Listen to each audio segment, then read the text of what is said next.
Continuación del Santo Evangelio según San Marcos. En aquel tiempo fueron los fariseos y se confabularon para sorprender a Jesús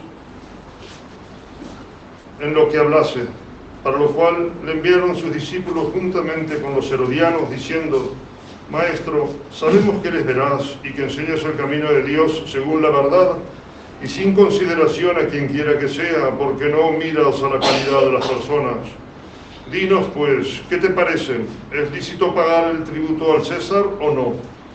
Mas Jesús, conociendo su perversidad, repuso: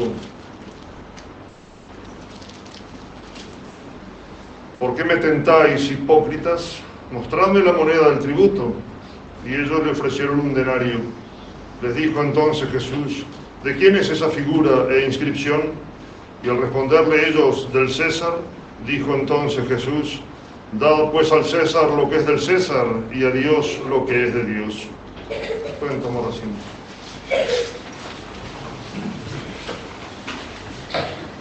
La epístola está tomada de la carta del apóstol San Pablo a los filipenses. Hermanos, tengo la seguridad de nuestro Señor Jesucristo, de que quien comenzó en vosotros esta hermosa obra, continuará su perfeccionamiento hasta el día de Jesucristo. Y es justo que yo sienta esto de todos vosotros, porque os llevo en el corazón, ya que compartís la gracia que se me ha dado en mis prisiones y en la defensa y confirmación del Evangelio.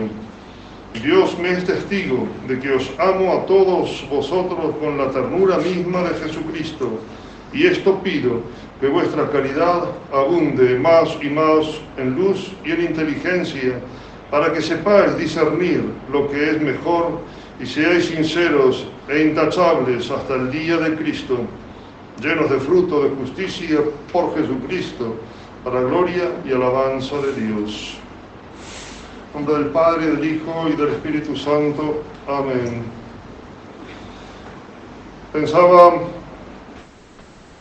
Venía pensando hace rato de preparar un sermón con respecto al tema que justo hoy, este domingo, nos toca ver, que aunque ya varias veces lo hemos tocado, y no solamente es para que lo apliquen cada uno a sí mismo, que ese siempre es el objeto que tienen que tener cuando se escucha un sermón, sino también para que en este caso puedan ver en la sociedad actual que nos toca vivir este error que se ve muy a menudo y por lo tanto entonces tener cuidado de él, y que es precisamente el de mezclar la fe con el mundo. No sé si ustedes habrán leído el comentario de don Granger al domingo de hoy. Se los recomiendo, si ya lo han leído, vuélvanlo a leer.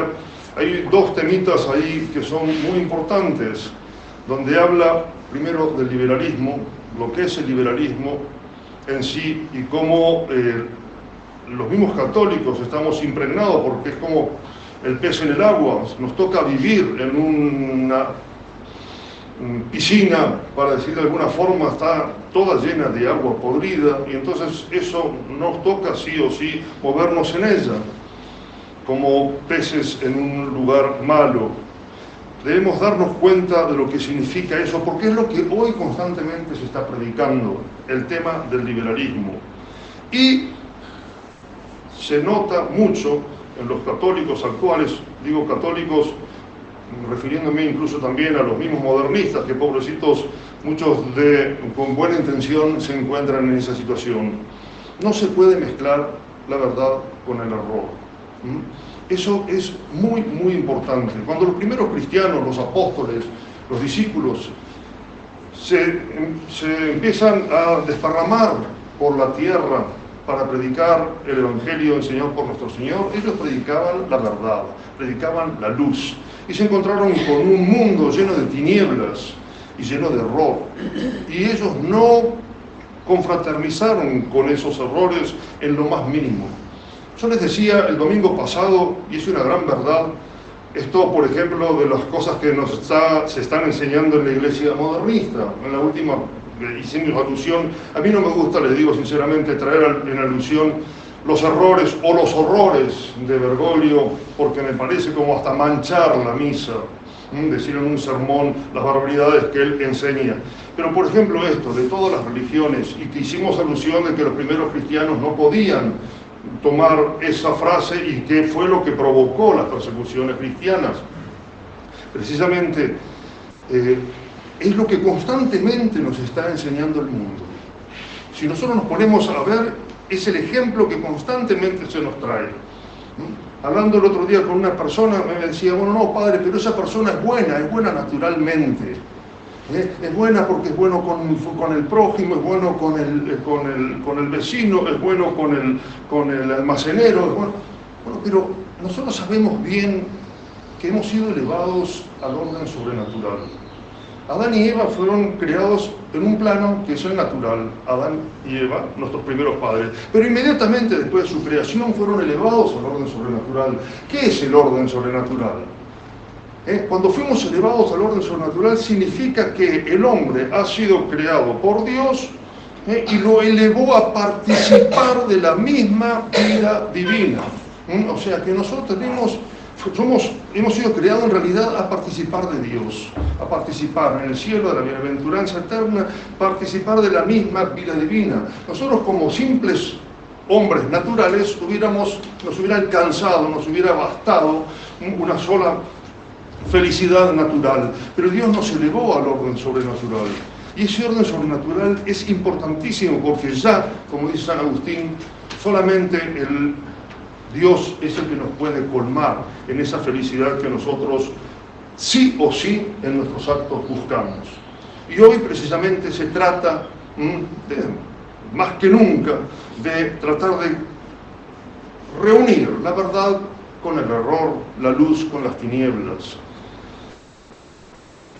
En el Evangelio se nos profetiza que al fin de los tiempos la caridad se enfriará. La caridad nosotros podemos definirla como el resplandor de nuestra fe. No hay verdadera caridad cuando yo hago un acto puramente natural. Por eso es que nosotros ofrecemos todo a Dios y tratamos de sobrenaturalizar nuestros actos todos los días en las oraciones de la mañana. Pero especialmente lo que se trata de la caridad con el prójimo, nosotros vemos en el prójimo la figura de nuestro Señor. Por eso es que es cuando nosotros amamos a Dios por sobre todas las cosas y al prójimo como nosotros mismos por amor a Dios. Lean de nuevo el comentario a la misa de hoy de Don Beranger, que está en el sitio nuestro, que lo ponen todas las semanas, porque ahí precisamente nos habla de cómo los primeros cristianos, al encontrarse ese mundo todo oscuro y lleno de horror, no empezaron a decir, bueno, tratemos de disfrazar esto, de disfrazar aquello, de actuar de esta manera para que la gente no se dé cuenta. Llegaron con la verdad, levantándola así como una gran luz, y produjo las primeras persecuciones, sangrientas primeras persecuciones, pero que después dieron su fruto en la paz de Constantino. Pero no iba a haber paz en la iglesia mientras esté aquí en lo que es la iglesia militante, porque después iba a venir precisamente las persecuciones por los cismas, por las herejías y todo lo que nosotros conocemos es la historia de la iglesia, pero especialmente al fin del mundo. Y ahora que estamos llegando al fin del ciclo del año litúrgico, la iglesia de alguna forma nos habla, nos recuerda el fin del mundo, y que va a ser muy parecido en los comienzos de la iglesia, donde la caridad se enfriará, porque antes se ha enfriado la fe. La fe es nuestra adhesión, la inteligencia, nuestra adhesión a lo que Dios nos ha revelado y la iglesia nos propone para ser creído. Y ahí es donde nosotros debemos insistir más que nada en el tema de la integridad de la fe. Y la fe luego se tiene que traducir en obras, que es la caridad, y la vida nuestra también, en la práctica de las virtudes, de acuerdo a esa fe. Y aquí entra también la moral, con todas sus consecuencias, con todos sus recovecos, que los debemos tener en cuenta. Debemos vivir como realmente creemos, porque si no, vamos a terminar creyendo como vivimos, si no vivimos de acuerdo a la ley de Dios. Hoy el Evangelio nos habla de la hipocresía de los fariseos, que siendo enemigos de los herodianos, porque pensaban totalmente contrario, los fariseos eran los puros, se creían los puros y por lo tanto estaban totalmente en contra del imperio romano. Los herodianos eran los que seguían a Herodes. Herodes era un rey que habían puesto los romanos. Ellos aceptaban el yugo romano, se unen juntos, se unen para enfrentarse a nuestro Señor Jesucristo, y con su hipocresía lo halagan primero y después lo ponen en esa disyuntiva de que cualquiera fuera la respuesta de nuestro Señor. Sí, hay que dar el tributo al César. No hay que dar el tributo al César. Si se ponía de acuerdo a los fariseos o a los herodianos, siempre iban a poder acusarlo delante de la autoridad civil en ese momento. Nuestro Señor tiene una respuesta magistral. Luego, antes de increparlos por fariseos e hipócritas, fariseos ya se ha compuesto hasta como sinónimo de hipocresía, y les da esa respuesta: da al César lo que es del César, a Dios lo que es de Dios. Una vez preparando un sermón sobre este Evangelio decía: si nosotros pudiéramos ver la imagen que hay impresa en nuestra alma, así como en el denario estaba impresa la figura del César, nosotros podríamos ver la figura de Dios, y entonces debemos dar a Dios lo que es de Dios. El hombre ha sido creado para glorificar a Dios, adorarlo, y eso se traduce todo en la virtud de la piedad. Y esa virtud de la piedad, donde nosotros nos tenemos que dar completamente a Dios nuestro Señor, la mejor manera es hacerlo a través de la liturgia, que es el culto oficial de la Iglesia. Por eso es que la Iglesia se ocupa no solamente de darnos nuestro fin, sino de darnos los medios, como es la Santa Misa, los sacramentos, y en el caso de los sacerdotes, el rezo del breviario. Todas las devociones otras privadas deben derivar de allí, y siempre se deben hacer. No despreciar para nada las devociones privadas, que agradan mucho a Dios, pero siempre teniendo en cuenta que lo que es el culto oficial de la Iglesia es mucho más importante.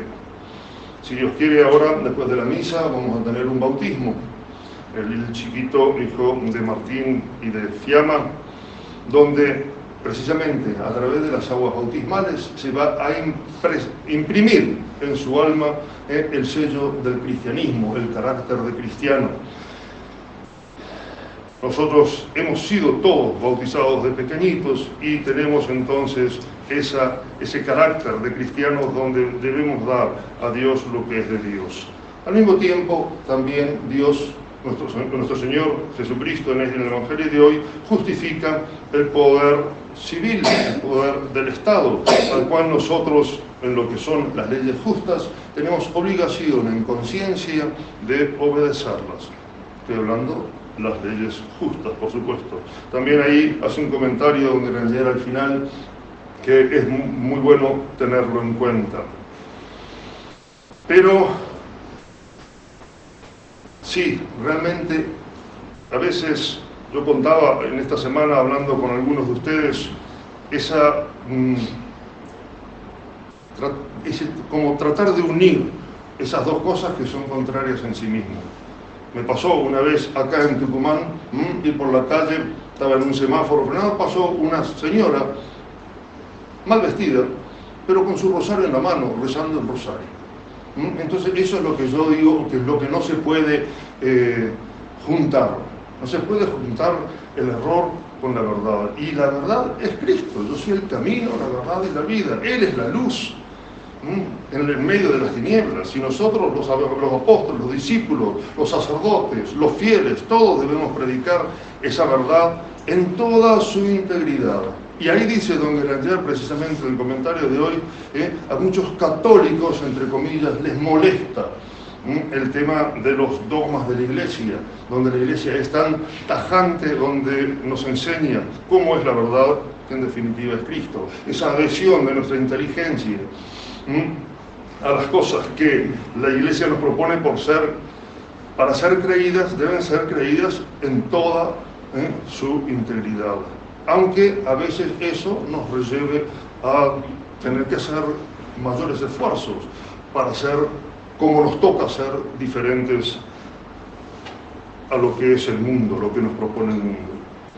Pidamos a la Santísima Virgen entonces. Ahora, después de misa, perdón, no vamos a hacer la exposición porque voy a viajar hoy directamente. Monseñor viaja esta madrugada, el lunes en la madrugada, para poder estar con él. Tengo que verlo y quedó a Brasil a hacer confirmaciones, entonces tengo que consumir el Santísimo, no puedo dejarlo en la teca. Pero entonces pidamos las fuerzas necesarias a esta fidelidad que debemos a Dios nuestro Señor, de dar al César lo que es del César y a nosotros, que somos de Dios, lo que es de Dios. Ave María Purísima.